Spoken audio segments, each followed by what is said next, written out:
Hello बच्चों, so let's read this question. The question says match the column 1 with those in column 2 and select the correct option from the given below.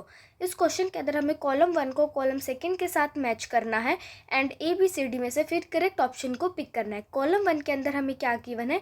Respiratory volumes and column 2 के अंदर हमें respiratory capacities given है. So let's begin our question with the key concept.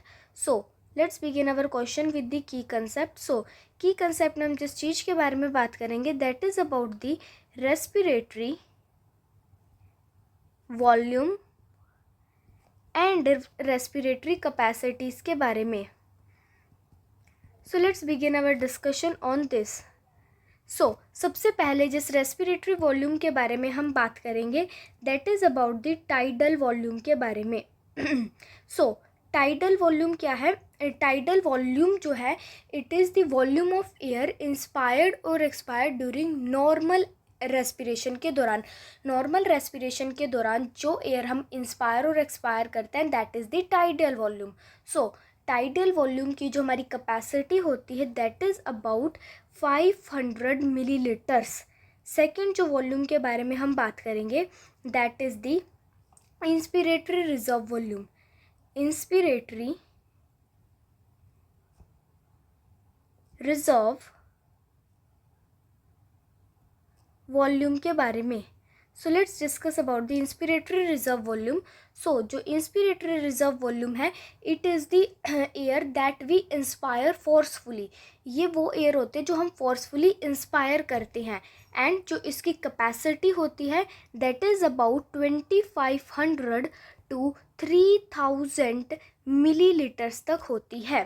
Let's discuss about the third type of respiratory volume that is the expiratory reserve volume. That is expiratory reserve volume. Reserve volume. जो expiratory reserve volume होती है it is the volume of air that we expire forcefully. वो air जो हम forcefully expire करते हैं, inhale करते हैं that is the expiratory reserve volume. इसकी अगर हम कैपेसिटी की बात करें इसकी कैपेसिटी होती है 1000 to 1100 मिलीलीटर्स तक इसकी जो है कैपेसिटी होती है. Let's discuss about the another type of volume that is the residual volume. Residual volume एक ऐसी वॉल्यूम होती है जो हमारे लंग्स के अंदर हमेशा प्रेजेंट रहती है. हम जितनी मर्जी एयर इंस्पायर करते हैं, जितनी मर्जी एयर एक्सपायर करते हैं, this is the volume of air that remain in our lung. और ये जो वॉल्यूम ऑफ एयर होती है ये हमारे लंग को कोप्लास करने से बचाती है. एंड अगर हम इसकी कैपेसिटी की बात करें that is 1100 to 1200 milliliters. This is the key concept. According to the key concept, let's back to our question. Question के अंदर हमें कॉलम ए को कॉलम 2 के साथ मैच करना है.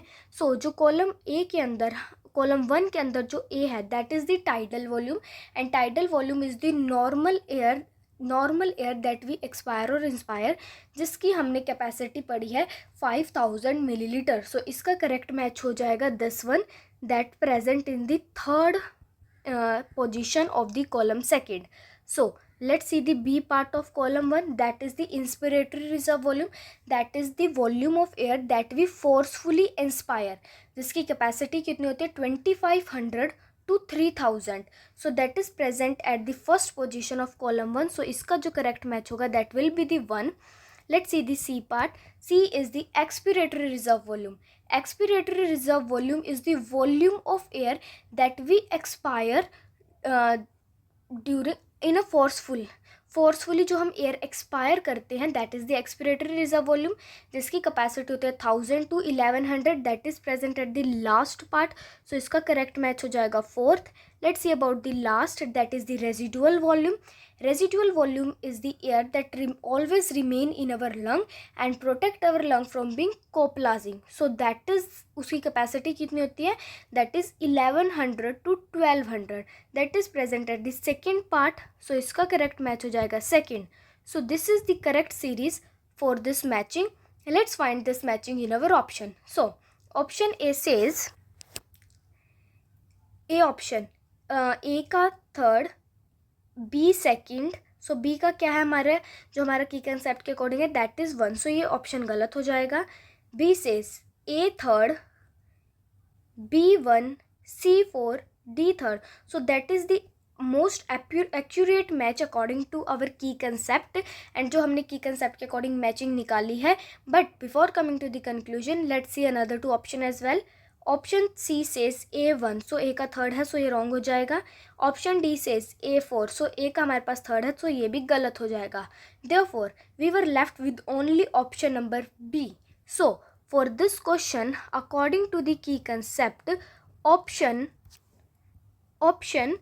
B gives us the correct answer. So यहाँ पर क्या है, option B is the correct answer for this question. So we have proven our solution with the help of key concept as well. I hope you understood it well. All the best. Thank you.